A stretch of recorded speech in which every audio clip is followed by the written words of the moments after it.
We found him face down in the mud, drained, cold, and twisted like something yanked him out of this world without a sound. No gunfire, no signs of struggle, just bloodless skin and holes. Punctures, clean and spaced like they were measured. Now, I've seen men get torn up by shrapnel, bullets, even landmines, but I've never seen anything like that. Some say it was a creature, a thing from the stories our mothers used to whisper about. Me? I don't know what it was, but whatever dragged Reyes into the jungle that night, it wasn't human. You grow up hearing things, stories, warnings really, told by your mom while she crushed garlic or boiled rice. Never loud, always just low enough to keep you listening. Don't stay out too late, she'd say. Don't whistle at night. Don't look too long into the trees. The Aswang was always part of that world, not a monster in a movie. No, something closer, like it belonged to the same air you breathed. They didn't say it to scare you. They said it like it was fact, like talking about the rain or the price of fish at the market. Back then, I laughed. We all did. Until Reyes. He wasn't some green kid. He'd fought beside us in Basilan, helped pull a corporal out of an IED trap outside Isabella City. You don't expect a man like that to vanish overnight. You definitely don't expect to find him drained white and folded up like a puppet with its strings cut. But I'm getting ahead of myself. Let me start with the place. Southern Philippines, early 2000s. Think jungle, real jungle. Thick, wet, alive in a way that keeps your senses twitching. Every rustle makes you grip your rifle a little tighter. The trees don't just grow, they close in. You go 2 steps off the trail and you're swallowed. Light struggles to get through the canopy. You learn to see in a half shade. We were scout rangers. You trained for years to earn that patch. You learn how to move without being seen, how to track a man through mud and root, how to sleep with one eye open. We lived on caffeine tablets and discipline. Orders came fast, and you followed without question. That's how you stayed alive. But no amount of training prepares you for the stillness. It's different from quiet. Quiet has a rhythm. Crickets, birds, the distant thump of boots. Stillness is when those things stop. No wind, no insects, just the sound of your own breath and the heavy, stupid beat of your heart. And when you've been out long enough, you notice it.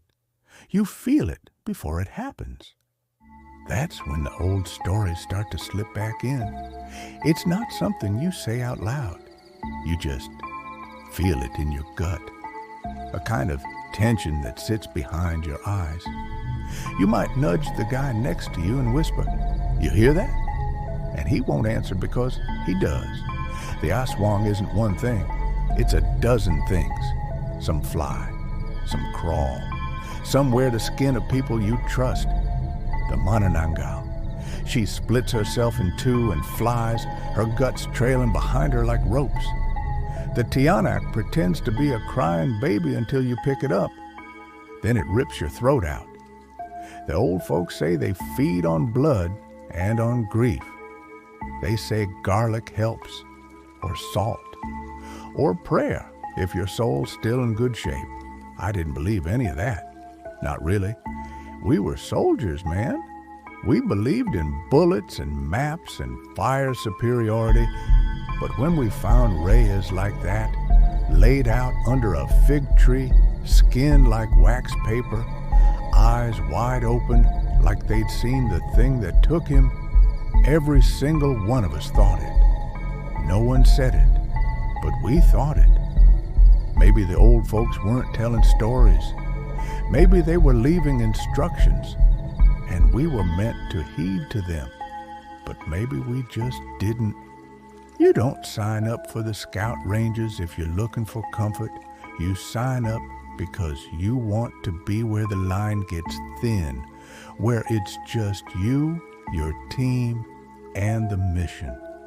Selection was hell. They didn't just break your body, they tried to break your mind. Days with no sleep, marching through mountains with dead weight on your back. One mistake and you're out. No second chances. But those who made it, you learned to move through jungle like it was your own backyard. We could be out there for weeks, living off roots, insects, whatever we could catch. Every movement planned, every sound accounted for. And you learned to trust the guy next to you like your life depended on it, because it did. By 2001, we were neck-deep in Mindanao, Basilan, Sulu, Marawi, places you don't find on postcards. The enemy didn't wear uniforms. They knew the terrain better than we did. The Abu Sayyaf group was small but deadly. Ambushes, kidnappings, IEDs, fast, brutal, and gone before you knew it. They operated like shadows, slipping in and out of the villages. Sometimes the locals helped them. Sometimes they didn't have a choice. We were supposed to bring security, but the line between protector and invader got blurry real quick. We were fighting a war most people didn't even know was happening. The Americans were involved too. After September 11th, they showed up with gear, training, intelligence support. Joint operations advisors embedded with our teams. We worked with them, trained with them, even ate with them. Some of them had seen Iraq or Afghanistan. They thought they'd seen jungles. They hadn't seen our jungles. Try operating in a place where GPS barely works, where the trees block the sun for most of the day, and when the rain comes, it floods so fast your boots fill before you can say ambush. The heat isn't just heat. It wraps around your skin like wet fabric. It gets into your bones, makes tempers short, makes sleep impossible. That's where we lived, where we fought, and for some, where we died. Now, take that pressure, constant threat, brutal heat, little rest, and add something else, something quieter. Silence, not the tactical kind, the other kind, the one that creeps in at night, when even the jungle goes quiet. You're on watch, eyes flicking between shadows. Then, all at once, the frogs stop croaking. The breeze stops moving the leaves. Your teammates are asleep, but your skin knows something's off. You check your sights. You blink. You wait. That silence? It gets into your head. And when you've been out there long enough, hearing stories from the locals, remembering the ones you grew up with, it sticks. The soldiers who didn't grow up with that stuff, they start asking questions. What was that? Did you hear that? Next thing you know, even the guy who mocks superstition is tying salt packets to his gear. I've seen men walk into firefights without flinching, but look rattled because someone mentioned the name Aswang during a patrol. I've seen grown men turn quiet at the sight of blood in the wrong place, at the wrong time. We were trained to expect insurgents, booby traps, snipers. We were trained for the real-world monsters. But sometimes, when things didn't add up, when the wound patterns didn't match, or the body had been moved in a way no animal could manage, superstition filled in the blanks. The truth is, superstition doesn't need logic. It only needs silence, fear, and just enough unexplainable things to feel earned. And in the South, in the early 2000s, we had all of that. We were trained. We were ready. But that didn't mean we were prepared. We were 6 days into that patrol. midway through a sweep in the hills outside Lamatan. Word was Abu Sayyaf had moved through, maybe left an IED behind, maybe left nothing. Intel was thin. Locals were quiet. That kind of silence meant one of two things. Either they were protecting someone, or they were scared enough not to look us in the eye. Neither option sat right. Our squad was tight. We'd done dozens of these together. Me, Sergeant Aguilar, Delgado, Mendoza, Reyes, and two new guys, Espino and Cruz. The new ones kept quiet mostly. They followed orders, watched us for how to move, when to speak, when to shut up. Reyes, though, he was a kind you never forgot. Loud, always cracking jokes. The kind of guy who'd slap a mosquito off your neck mid-briefing just to see the captain glare. He'd earned his spot. Fast on his feet, sharp in a fight. But off the clock, he never turned the volume down. That night, it was hot enough to melt steel. We'd set up camp beside a dry riverbed. No fire, no talking. Just gear checks, whisper-level comms. Then one by one we rotated through watch. I was on last shift, just before sunrise. Mendoza was already sitting there, rifle across his lap, staring into the trees like he expected them to speak. I gave him a nod, slid into place. "Anything?" He shook his head. "But something's wrong." I looked at him. "Wrong how?" He hesitated. "No frogs, no crickets. It's like the jungle just shut off." I paused. He was right. The usual background hum, the one you stopped noticing after the first week, was gone. No wings buzzing, no leaves shifting, no rustling in the underbrush. Then came a crack. Soft, but close. Like a branch snapping under weight. We both froze. "Wake Aguilar," I said. Mendoza didn't move. "Now." I kept my rifle up as he crawled back toward the others. One by one, the squad stirred. Eyes narrow, fingers tightening around their weapons. No one said anything, but we all felt it. That's when we noticed Reyes was missing. His mat was empty, gear untouched, rifle still there. Aguilar's voice dropped low. "Fan out. Quiet. Stay tight." We moved slow, 10 meters apart, weapons up, no talking.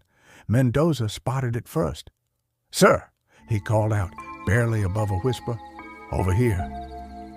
We converged around the edge of a tree root where the jungle floor dipped into a small hollow, and there he was. Reyes was face down. His uniform was soaked and torn like it had been snagged on a dozen branches. His legs were stiff. One arm was twisted behind him at an odd angle, but it was the color of his skin that stopped us cold. White, ashy, like someone had sucked the life out of him. Aguilar went down on one knee, flipped him gently. That's when we saw the wounds. Neck, collarbone, thighs, rows of round punctures. Too clean, too uniform. No signs of tearing or mauling, just holes, deep ones. The edges were dry, no blood pooled, no smear. It was like something had drained him from the inside out. Delgado said it first. "What kind of animal does that?" Espino muttered. "This isn't a tiger or a boar." "Boars tear," Mendoza said. "They don't leave marks like that." Cruz looked sick. He turned away, hand over his mouth. I stared at Reyes' face, eyes half open, no struggle, no signs he even saw it coming. Aguilar stood, his voice steady but flat. "Set perimeter, now." We fanned out, everyone on edge. Mendoza kept glancing into the trees like they were going to reach out and grab him. I watched him press something into his vest pocket, looked like a tiny cloth pouch. Probably salt, a charm. Delgado caught it too. "You believe in that crap now?" he asked, forcing a laugh. Mendoza didn't answer. "Maybe he just got lost," Cruz offered, his voice cracking. Maybe he slipped and hit his head and animals found him. No blood, I said. No drag marks, no scavenger tracks. Delgado's mouth opened, closed again. The sun started rising. Light filtered through the canopy, but it didn't make anyone feel better. We carried Reyes back wrapped in our spare ponchos. Quiet. No one joked. No one filled the silence. Later, when we set up a temp camp and radioed in the casualty, Mendoza finally broke. "I've heard stories," he said. "Back home. My uncle swore he saw one.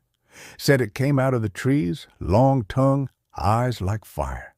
It drained a carabao dry in minutes." Cruz shook his head. "You're saying it was an Aswang?" Mendoza didn't look up. "I'm saying I don't know what the hell it was. But it wasn't a man, and it wasn't a damn pig." Aguilar didn't speak. He just sat there, wiping his knife clean, slow and methodical. That day, we finished the patrol. Standard protocol. But the mood had changed. Nobody asked for Reyes's rations. Nobody touched his boots. The jungle felt heavier after that, like it was watching, like it had taken something and wasn't done yet. Even now, years later, I still think about that night. How quiet the trees went. How cold Reyes felt. And those wounds. Too precise. Too dry. Maybe we were just tired. Maybe it was some freak animal none of us knew. Maybe. But in the dark, when the forest closes in and your rifle suddenly feels too light to matter, you remember stories. You remember the old names. You remember the rules. Don't whistle at night. Don't walk alone. And never, ever say it out loud. You grow up in the provinces, and certain stories cling to you. You might laugh them off when you're young, or when you're with friends in the city. But when you're back in the dark, in the quiet, with nothing but jungle around and something wrong sitting just beyond your reach, those stories come back with weight. We talked about it that night. Not loudly, not all at once. But when the patrol ended, when the radio report was filed, when the body was flown out, the rest of us sat around like we were waiting for someone to break the seal. It was Mendoza who said it first. "It could have been a manananggal," Delgado snorted. "You serious?" Mendoza didn't answer. "The thing is, there are all kinds of Aswang. Most people outside the provinces don't realize that. The word Aswang is just a catch-all. The creatures themselves, they vary, region to region, house to house. Some are part of the air you breathe, others are things you wouldn't even be able to name out loud. The manananggal is one of the oldest. Everyone knows her. Woman by day, monster by night. She splits at the waist, leaves her legs behind, sprouts wings, and flies. She searches for the weak, the sleeping, the pregnant. But what makes her memorable is the tongue. Long, snake-like, needle-thin. It moves like it thinks. It slides through cracks in bamboo walls, through floorboards, into skin. You hear something like that dragging your friend off in the night, leaving holes in his neck and chest, and suddenly the manananggal stops being a myth and starts becoming the only thing that makes sense. There's also the tiyanak. Looks like a baby, cries like a baby, sits in the brush, wailing until someone steps closer. Then it changes. Sharp teeth, claws. The thing doesn't walk. It latches, feeds, rips. The tiyanak doesn't fit exactly with what happened to Reyes, but the fear, it fits. The trick of the voice, the confusion, the way something so small could draw you out and leave you wide open. Some of the older guys had stories about the Babai land, not the healers, the ones twisted by rage, women who could call storms, curse crops, send sickness through the wind. Back then, if a village had too much bad luck, people started whispering about the Babai land. If too many babies died, if the animals stopped coming home, they said she'd made a deal with something older than the trees. None of us said that out loud, of course, but we all thought it. There were too many versions to keep straight, but the idea underneath them stayed the same. They were watchers, feeders, shapeshifters, and they always came when something was off. What happened to Reyes didn't feel like combat. There was no gunfire, no blast, no sign he even moved, no screams, just gone, and then drained like a sack of rice with a hole in it. I tried thinking of jungle predators. We'd seen snakes thick as a man's leg. We'd shot wild boars. We knew the habits of scorpions, spiders, things that slipped in under tents and bit before you even knew they were there. But this wasn't that. Predators leave blood. They leave mess. They take time. This was clean. Too clean. Like something knew what it wanted and took only that. The thing about the Aswang is, it doesn't just scare kids. It explains things. In villages where medicine was rare, where people died without reason, the Aswang gave people something to blame, something they could point at. Say, that's what took him. It filled a space science couldn't. It gave shape to grief, to illness, to death. When your friend's body shows up without blood in the middle of enemy territory and the cause doesn't match anything in the playbook, you don't reach for science. You reach for what your grandmother said while she crushed garlic under her heel. You remember the salt under the bed.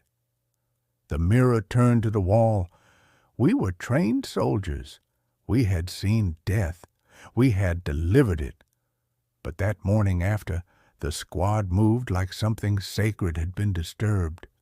Cruz walked with his eyes low. Delgado wouldn't go off alone, even to piss. Mendoza tied a red thread around his bootlace. I didn't ask where he got it. The jungle makes you think in ways you don't expect. It's too loud and too quiet at the same time. It closes around you. Time doesn't work the way it does back home. You don't know how many days have passed. You forget your own smell. You dream with your eyes open. When you add in heat, hunger, fear, and the knowledge that the enemy isn't a uniformed soldier, but a whisper in the trees, your brain reaches for something solid, something ancient. For a lot of us, that meant folklore.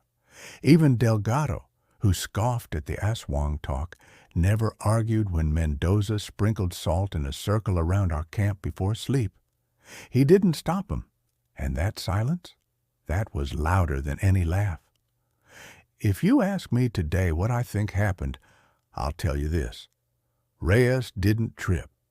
He didn't get caught in some vine or dragged by a civet or attacked by rebels. He didn't scream. He didn't bleed.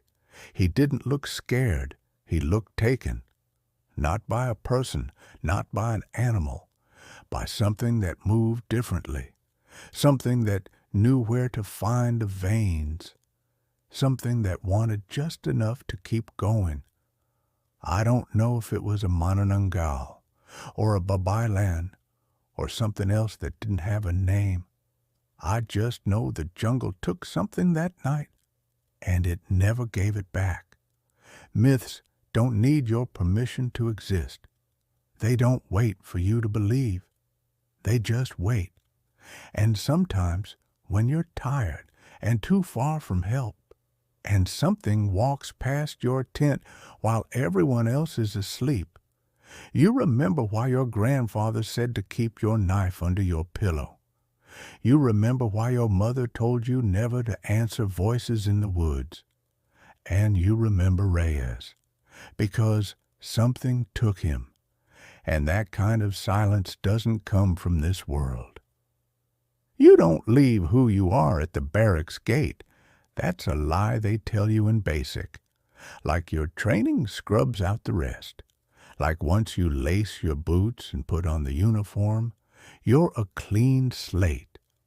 But it doesn't work like that. You bring all of it with you.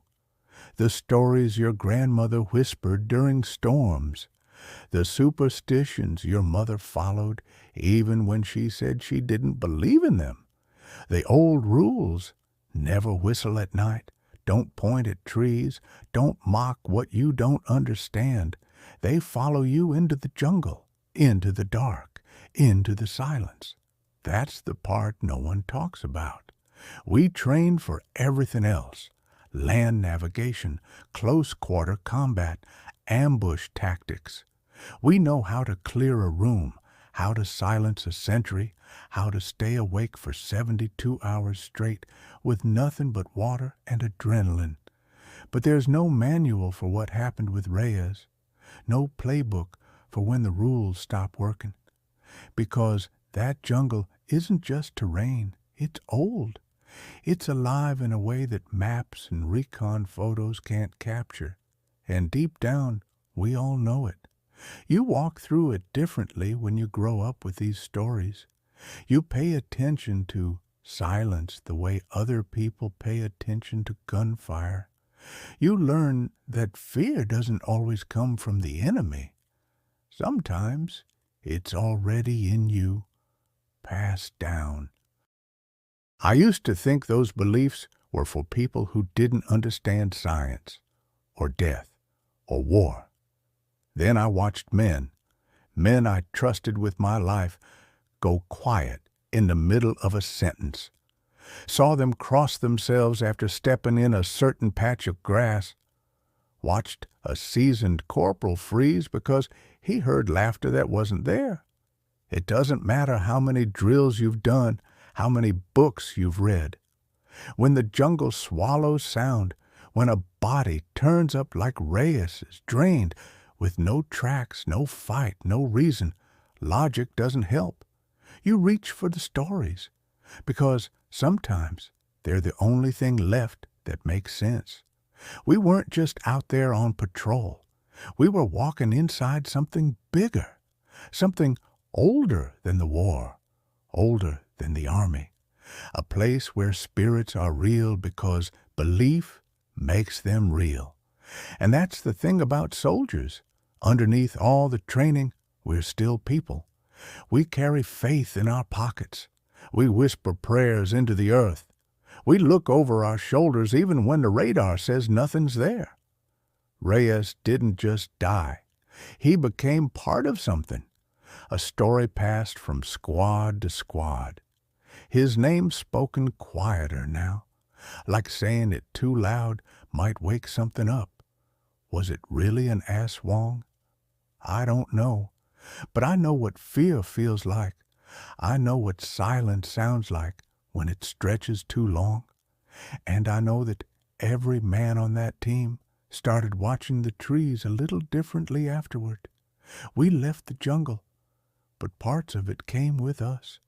And in the years since, whenever I hear a strange story out of the South, or see another young soldier slip a charm into his sock and pretend it's just habit, I don't laugh. I don't question it, because some things out there don't care if you believe in them or not. They just wait. Was it really an Aswang? That question hung in the air for years. No one ever answered it outright. Not in the reports, not around the barracks, not even when you were a few drinks in and the lights were low. But ask any of the men who were there that night and watch their eyes shift. Just a little. You'll hear it in the way they pause, how they say Reyes's name, like something old still echoes in it. There's no official file that says supernatural. The write-up used words like unknown assailant and unusual trauma. A few theories were floated: animal attack, rogue element, maybe some obscure weapon used by local insurgents. They needed a box to put it in, something that fit protocol. But none of those explanations stuck, because Everyone knew what the jungle felt like that night. And once something like that gets under your skin, you stop needing proof. You just know. Reyes didn't die in combat, not in the way we were trained for. He wasn't caught in crossfire or ambushed or hit by a mine. Whatever took him didn't leave tracks, didn't make a sound. It took his life and left a silence behind that stretched long after we carried his body out. And that silence turned into a story. Not the kind of story you pass around lightly. This wasn't campfire material or something to spook the boots. It was the kind of story that came out only in certain company, when the night was slow and the jungle was pressing in again. When someone asked the wrong question and the right man was just tired enough to answer. Yeah, I was there when Reyes died. That's all it took. And then came the details, the drained body, the cold air, the thing that slithered off and was never seen again. Some believed every word, others shrugged it off, but no one ever laughed. War teaches you to identify enemies, spot patterns, react, kill, but it never teaches you how to handle the things that don't make sense. It doesn't prepare you for fear that comes without a target, for the enemy you can't aim at. Maybe that's what shook us most. We were trained to fight, but that night the jungle didn't want to be fought. It just wanted to remind us who it belonged to, and we listened. Some things in the jungle won't ever be explained, and maybe that's the point. Maybe they're not meant to be boxed up and written down. Maybe they just are, waiting in the tree line, watching, listening, reminding you that some battles don't end with a firefight. Some just stay with you. Even now, years later, I still think about that night, about Reyes, about the way the others looked when we realized what we were staring at, and I wonder if that thing ever came back, or if it never left, if it's still out there in the quiet places, waiting, not for us, but for the next patrol, for the next lost soul. And if, even now with all our technology and training, we're still just walking into something we can't understand, something that understands us far too well. What do you think happened to Reyes? Let us know your theories in the comments below, and subscribe to War Chronicles Unseen for more gripping tales.